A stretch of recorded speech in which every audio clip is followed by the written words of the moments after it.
जनवरी 1950 में जो संविधान लिखा गया था वो पूरे विश्व का सबसे बड़ा संविधान था।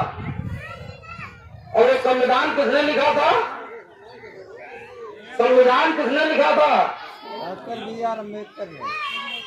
बाबा साहब डॉक्टर B.R. अम्बेडकर साहब ने जो संविधान उन्होंने लिखा था वो विश्व का सबसे बड़ा संविधान था। आज उस संविधान की वजह से आज जो हम सब लोगों को समाज में बैठने का, नौकरी का, कपड़ा पहनने का जो अधिकार मिले हैं वो बाबा साहब की वजह से नहीं मिले। तो सबसे पहले हम आप सभी लोगों को ये बताना चाहते हैं कि जो बाबा साहब ने संविधान लिखा है उसको पढ़ना भी जरूरी है। जब तक हम उसको पढ़ेंगे नहीं तब तक हम कोई भी चीज को समझ नहीं सकते कि हमारे क्या हक और अधिकार क्या है। इसलिए संविधान हम तभी पढ़ सकते हैं जब हम शिक्षित होंगे। और हम आप सभी लोगों को ये बताना चाहते हैं कि सबसे पहले अपने बच्चों को शिक्षित बनाना बहुत जरूरी है। यदि हम अपने बच्चों को शिक्षित नहीं बनाएंगे तो हम संविधान क्या पढ़ेंगे? हम अपने हक और अधिकार के लिए किसकी लड़ाई लड़ेंगे? तो हमें मालूम नहीं है हमारा संविधान में क्या है, हमारे हक और अधिकार क्या है, तो क्यों लड़ेंगे? अपने हम जान ही नहीं पाएंगे कि हमारे अधिकार और हक क्या है। दूसरी चीज जो हमारे बाबा साहब ने संविधान दिया उसमें वो सबसे बड़े नारियों के लिए लिखा। जो आज हमारी माताएं बहनें बैठी हैं इनके लिए किसी समय ऐसा था कि इनको तन ढकने के लिए भी इनको परमिशन नहीं थी, मतलब आदेश नहीं था। लेकिन जो बाबा साहब ने लिखा संविधान में, आज संविधान से लोग डरते हैं। अगर संविधान हमारा ना होता तो आज हम लोग फिर गुलामी कर रहे होते। और साथ आज भी अभी आपने देखा होगा हाथरस कांड हुआ था मनीषा वाल्मीकि के साथ। अगर मेरा संविधान ना होता तो शायद है उस बिटिया को न्याय ना मिलता। आज उस संविधान की वजह से ही तो उस बिटिया को न्याय मिला है। लेकिन हम अपने भाइयों से ये कहना चाहते हैं कि जो अत्याचार देखता है वो अगर उसके खिलाफ लड़ता नहीं है तो वो सबसे बड़ा गुनहगार होता है। और मैं अपनी बहनों से, बेटियों से कहना चाहता हूं कि स्वयं को मजबूत बनाना पड़ेगा। कभी भी किसी भी समय पर कोई तुम्हारे साथ किसी भी तरीके की परेशानी होती है तो उस जुल्म से लड़ने के लिए खुद में सक्षम होना चाहिए। जरूरी नहीं है कि कोई हमारी मदद करे, पहले हम स्वयं उससे निपटेंगे। ठीक, ये अपने अंदर एक हम दृढ़ संकल्प करेंगे। अपने आप में लड़ोगी कि नहीं लड़ोगी? लड़ सकती हो नहीं लड़ सकती हो? कोई तुमको कुछ भी उंगली उठाता है तो उसका ईंट का जवाब पत्थर से देना। ठीक, कभी डरने की जरूरत नहीं है। देखिए सबसे बड़ी महिलाएं होती है। अगर एक महिला घर में है तो वो सबसे लीडरशिप अच्छा कर सकती है। वो अपने बच्चों को ज्यादा से ज्यादा उसको आगे बढ़ाने का प्रयास कर सकती है। क्यों? माँ सबसे ज्यादा बच्चे साथ में रहती है। इसलिए माँ को अपने बच्चों के प्रति ध्यान देना बहुत आवश्यक है। देखिए हम लोगों को क्या है कि एक समय ऐसा था कि हम लोग पढ़ने तक को अधिकार नहीं था। हम लोगों को आजादी से घूमने का अधिकार नहीं था। ठीक, आज जो हम लोग हैं, आज हम स्वतंत्र घूम रहे हैं, गाड़ी से घूम रहे हैं, अच्छे कपड़े पहने हैं, आपके बीच में खड़े हुए हैं, तो किसकी वजह से? बाबा साहब की वजह से। बाबा साहब ने जो मुझे दिया है मुझे उसको भूलना नहीं चाहिए। बहुत से तो लोग ऐसे भी होते हैं कि जो बाबा साहब को समय याद करते हैं जब वो दिक्कत में आते हैं, परेशानियों में आते हैं, जब उन्हें लगता है मेरा आज की डेट में कुछ नहीं तो वो बाबा साहब को याद करते हैं। लेकिन ऐसा नहीं है। बाबा साहब ने अपने 4 बेटों को कुर्बान कर दिया। उन्होंने ये कहा था कि एक बेटे के लिए हम अपने करोड़ों बेटों को कुर्बान नहीं कर सकते हैं। आज उनकी बदौलत उन्होंने अपने बच्चों की परवाह न करते हुए आज हम लोगों को जो मान सम्मान मिल रहा है वो बाबा साहब की देन है। उन्होंने कहा था अगर उन्होंने मुझे वोट का अधिकार न दिया होता तो आज मेरी स्थिति बहुत खराब होती कि नहीं होती। आज हम लोगों को जो वोट का अधिकार मिला है इसीलिए तो सब अच्छे लोग आपके आके पैर भी छूते हैं, आप लोगों से आके मिलते भी हैं। क्यों मिलते हैं? उन्हें मालूम है कि आज इनसे मुझे वोट मिलना है। अगर शायद मुझे वोट का अधिकार ना होता तो शायद मेरी इज्जत कुछ भी ना होती। आज हम लोग फिर वहीं पड़े होते। तो जो बाबा साहब मुझे दे गए हैं मुझे उसको बचा रखना है और उसको कारवां को अगर हम उसको आगे नहीं बढ़ा सकते तो मुझे उसको पीछे भी नहीं लेके जाना है। हमें उस चीज को जितना प्रयास कर सकते हैं आगे बढ़ाएं। और सबसे पहले मेरी एक ही चीज आपसे कहना है कि अपने बच्चों को अच्छी शिक्षा दें। आप एक रोटी कम खाइए लेकिन अपने बच्चों को शिक्षा अवश्य दीजिए। क्यों? शिक्षा बहुत जरूरी है। यदि शिक्षा नहीं होगी तो आप आगे भविष्य में कामयाब कभी नहीं हो सकते हैं। इसलिए एक रोटी कम खाइए लेकिन बच्चों को शिक्षा जरूर दीजिए। और आप बेटा बेटी में कभी कोई अंतर न समझिए। बेटा बेटी में कोई अंतर न समझिए। बहुत से लोग ये होते हैं ये बेटी है हमें इसको नहीं पढ़ाना चाहिए। क्यों? हमें तो इसकी शादी कर देनी है इसके बाद तो अपने ससुराल वाले समझे। ऐसा नहीं है। बेटियां आज के समय में बहुत नाम रोशन कर रही हैं और हमें उम्मीद भी है कि आज जो हमारे समाज में बेटियां हैं वो आगे बढ़ेंगी और उससे हम लोगों का भी मान सम्मान बढ़ेगा और मेरा सर ऊंचा होगा। इसलिए सभी वीडियो से बहनों से कहना चाहूंगा कि शिक्षा के प्रति जरूर जागरूक होना। ये ना सोचना कि नहीं हमें शिक्षा सीखा है मेरे को तो हमारी शादी हो जानी है हमको मतलब नहीं। अगर आप जो संकल्प करेंगे तो एक न एक दिन जरूर कामयाब होगा। कोई व्यक्ति शुरू से पेट से नहीं कोई इंटेलिजेंट होता है। सब आके यही तो इंटेलिजेंट होते हैं, पढ़े लिखते यही बुद्धिमान बनते हैं। हमें मालूम है कि हम लोगों के पास पढ़ने की उम्मीदें भी होती हैं लेकिन कहीं कहीं हम लोगों के पास पैसा की कमी होती है। पैसे कमी होने के कारण हम लोग अपने बच्चों को पढ़ा नहीं सकते। लेकिन उस समाज में हमने ऐसे भी लोगों को देखा है जो बच्चों को पढ़ाने के लिए तो पैसा उनके पास नहीं होता है लेकिन उनके पास पीने के लिए पर डे पैसा होता है। वो 70 रुपए में क्वार्टर के लिए पैसा खर्च कर देंगे लेकिन अपने बेटा बेटी के लिए फीस नहीं जमा करेंगे। सबसे पहले आप ये चीज को अपने दिमाग में बैठा लीजिए कि हमें सबसे पहले अपने बच्चों को पढ़ाना और हमेशा अच्छे बुरे का ज्ञान आपको होना चाहिए। जब तक आपको अच्छे बुरे का ज्ञान नहीं होगा आप हमेशा धोखा खाते रहेंगे। हम ये नहीं कहते मैं बहुत अच्छा हूँ लेकिन आपका काम क्या है कि हमारे विषय में आपको जानकारी रखनी है।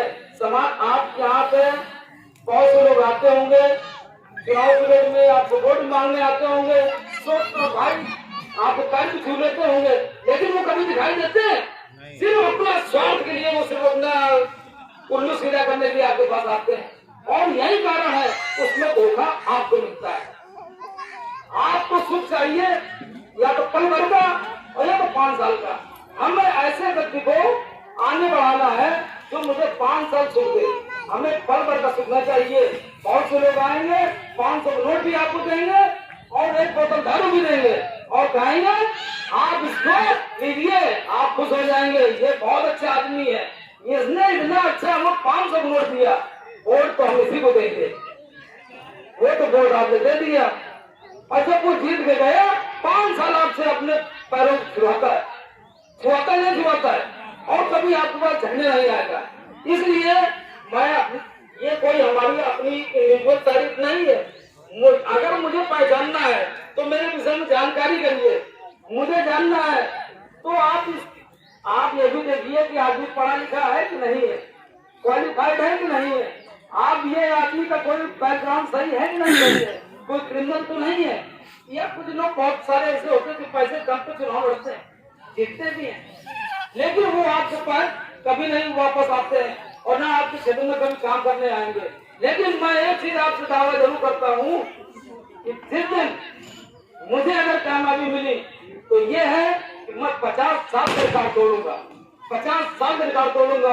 और सबसे पहले जिस धरती पे मैं खड़ा हूँ, जहाँ बाबा साहब की प्रतिमा पे मैं खड़ा हूँ, मैं पूरी गारंटी के साथ कहता हूँ इसका सुंदरीकरण इस तरीके से होगा, इस तरीके सुंदरीकरण होगा कि आसपास के लोग देखने आएंगे।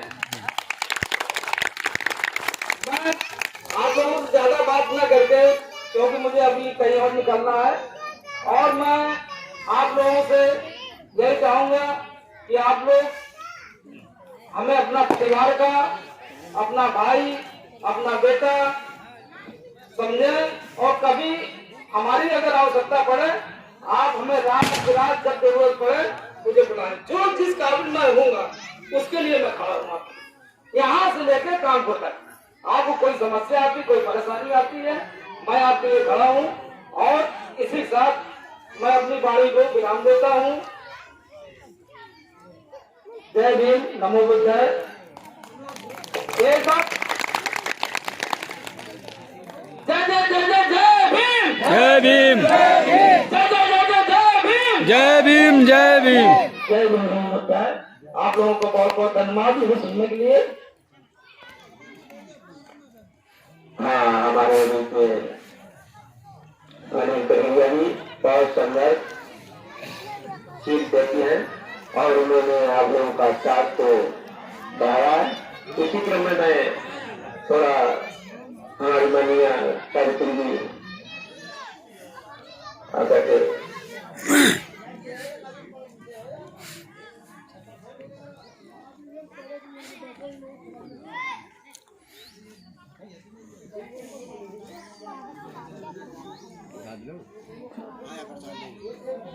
जय भीम, नमो बुद्धाय। आए बेवानी सभी लोगों को मेरा मैं स्वागत करती हूँ कि आप लोगों ने मुझे अच्छा सम्मान दिया है, उसके लिए मैं बहुत बहुत धन्यवाद करती हूँ। और बड़ी रहूंगी कि आप लोगों ने मुझे बुलाया है। आज 25 जनवरी गणतंत्र दिवस की मैं बहुत बहुत बधाई देती हूँ और अभिनंदन करती हूँ। और आए हुए हमारे बड़े बुजुर्ग माताएं बहनें, उन्होंने मुझे अच्छा सम्मान देकर प्यार दिया है, इसके लिए मैं बहुत ज्यादा आभारी हूँ। धन्यवाद।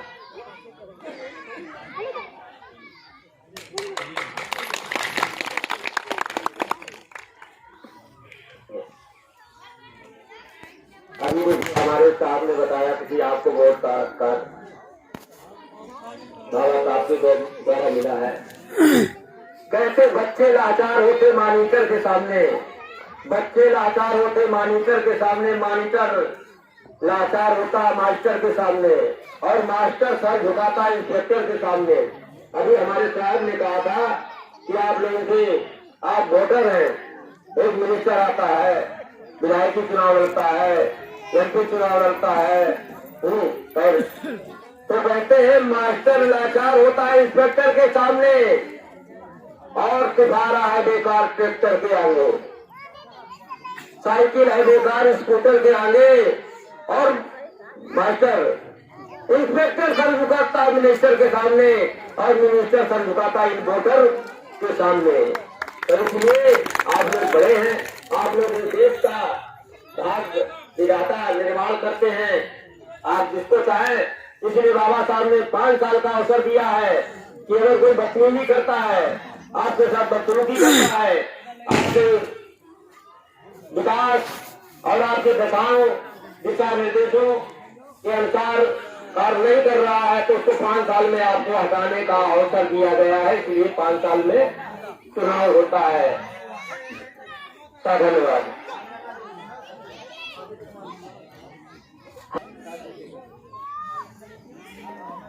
सभी साथियों क्रांतिकारी जय भीम। बाबा साहब को श्रद्धांजलि करते हुए गौतम बुद्ध के चरणों में नमन करते हुए मेरा नाम आदित्य कुरेल भीम आर्मी विधानसभा रसूलाबाद से अध्यक्ष हूँ।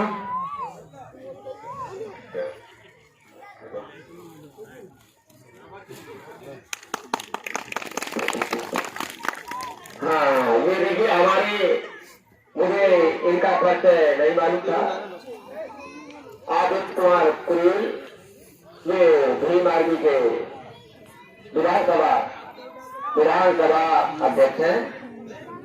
मैं इनसे मिल करके इनका परिचय जान करके मुझे अति प्रसन्नता हुई है, क्योंकि ऐसे तेरे दिन लोगों की मुझे जरूरत है।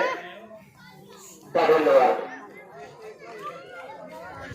इसलिए आप लोगों को मौका हम हमेशा ध्यान रखते हैं देने के लिए। हर जागो जागो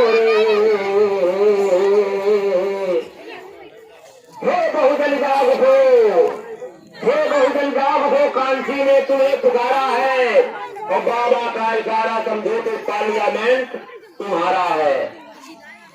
बुरी नियत वाले लोग कहते हैं कभी कभी हुलाबाद में तालाब के किनारे पीपल में मुसलें चश्मा खड़ी थी, तो ये कहते थे वहाँ तालाब था, कहते थे बाबा साहब का इसमें मछलियां हैं। अरे बाबा साहब का इशारा क्या है? हे बहुजन जागो, कांसी ने तुम्हें पुकारा है और बाबा का इशारा समझो तो पार्लियामेंट तुम्हारा है। ये कह रहे उन्हीं से इशारा करते कि एक होकर के इस सत्ता के मंदिर पर कब्जा करो। और जागो जागो रे भारत के मूल निवासी भी जगह रे पीर मातंग जी। और जिला कच्छ है भारी और गणेश नगर के है बलिधारी। जिला कच्छ है भारी, गणेश नगर के है बलिधारी। भारत के मूल निवासियों के है प्यारे और बने हाथ संतो गुरुओं के विचार जगह रे पीर मातंग जी। जागो जागो रे भारत के मूल निवासी वीर जगह रे पीर मातंग जी। अरे पीर मातंग मेसराम जी, पीर मातंग मेसराम जी, जिनके आप भूत संगठन चले तमाम मूल निवासियों को भी करे सुधरे काम। शमशेर जगाए रे पीर मातंग जी। और बाबा साहेब का मिशन अधूरा, और बाबा साहेब का मिशन अधूरा पीर मातंग करे पूरा। खोलो आंखें बनो मत अंधे, हमारे पास बाबा साहेब को मिशन अधूरा और उल्टा उनके मुंह पर कागज करे पूरा। अरे अभी तक चुनाव होता है तो हमारे लोग 65-70 रुपए की दफा में चले जाते हैं। कैसे आप पूरा करोगे? कहने से नहीं, कहने वाले बहुत है। अरे बाबा साहेब का मिशन अधूरा पीर मातंग करेंगे पूरा। अरे खोलो आंखें बनो मत अंधे। अरे बाबा साहब ने वोट का अधिकार दिया, जिसे हम सारे अधिकारों को ले सकते हैं, वो मास्टर चाबी दी है। लेकिन हम लोग ना 65 की दफा में 70 की दफा 70 रुपए मिलने लगा, 65 का मिलता था, तो हम 70 की दफा में भी चुनाव होगा प्रधानी का और चिल्लाइएगा बाबा साहब को मिशन अधूरा, उल्टा जो फर्क है करे पूरा। अरे मिशन नहीं, मिशन तो वो चीज है, मिशन बाबा साहब ने चलाया था। उन्होंने जुड़ जाति से इस समाज को अन्याय और अत्याचार से बचाने का काम किया है, मिशन वो चीज है। लेकिन हमारे लोग तो जुड़ जाति कराने का काम करते हैं, तो मिशन कहाँ पूरा करते हैं? तो बाबा साहेब का मिशन अधूरा पीर मातंग करेंगे पूरा। खोलो आंखें बनो मत अंधे। अरे लैले रे अपने अधिकार जगाए पीर मातंग माता जी जो होता है। हाँ, इसी क्रम में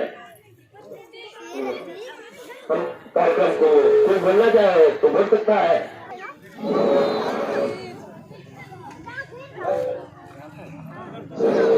हाँ साहब, हम आप लोगों को जानते हैं तो नहीं, थोड़ा सा जरूर करेंगे। छोटी सी प्रतिमा लोग देख करके तो ये क्या यहाँ से कुछ हो पाएगा, लेकिन कि हमारे इस समिति के जो अध्यक्ष हैं उन्होंने कहा हम आदेश करके इस प्रतिमा को लगवा दें, ऐसी कोई बात नहीं है। तो उन्होंने एसडीओ का आदेश करके प्रतिमा को लगवा दिया। इसके बाद हमारी मुलाकात अनिल कठेरिया जी से हुई और सावित्री कठेरिया जी से हुई। इन्होंने कहा कि हम इसका चबूतरा बनवा देंगे, तो इनके द्वारा इसमें शिलान्यास किया गया, यानी उद्घाटन शिलान्यास किया गया। 5 घोड़े अनिल कठेरिया जी ने मार करके 5000 रुपए दे करके इस चबूतरा में सहयोग दे करके बनवाया। तो ये बहुत बहुत हम लोग धन्यवाद देते हैं। इसके बाद लगातार हमारे जिला पंचायत सदस्य के उम्मीदवार सावित्री कठेरिया और अनिल कठेरिया जी लगातार इस गांव से यहाँ से जुड़े रहे और सदैव सहयोग देते रहे। इसके बाद हमारे गांव के इसी गांव के पुलिस पक्ष से उत्तर प्रदेश पुलिस पक्ष से निवृत्त राजकुमार जी संघवार ये खड़े हुए हैं। इनका कल से पूरा सहयोग हुआ है। कल से जितना आप देख रहे हैं पूरा सहयोग हमारे राजकुमार जी का है। ये उत्तर प्रदेश पुलिस विभाग के दीवान पद से सेवानिवृत्त हुए हैं। इन्होंने इस व्यवस्था के बाद 2500 ईंटें यानी 2500 ईंटों का सहयोग देने के लिए कहा है कि हम इसका फाउंडेशन करवा देंगे। इनका ये भी कहना है कि ये नहीं कि आज करवा देंगे कल करवा देंगे, अगर हम आप लोग कहें तो आज ही करवा देंगे। तो हम इनसे आग्रह करते हैं कि यथाशीघ्र आप व्यवस्था करने की कृपा करें, क्योंकि आप ही सबकी व्यवस्था है। इसके साथ साथ हम अपने आगंतुक मंत्रियों से ये कहेंगे कि जो भी आपने सहयोग दिया है उसके लिए बहुत बहुत धन्यवाद और हमारे दीवान जी के लिए बहुत बहुत धन्यवाद। इसी के साथ हम अपने शब्दों को खत्म कर रहे हैं। बहुत बहुत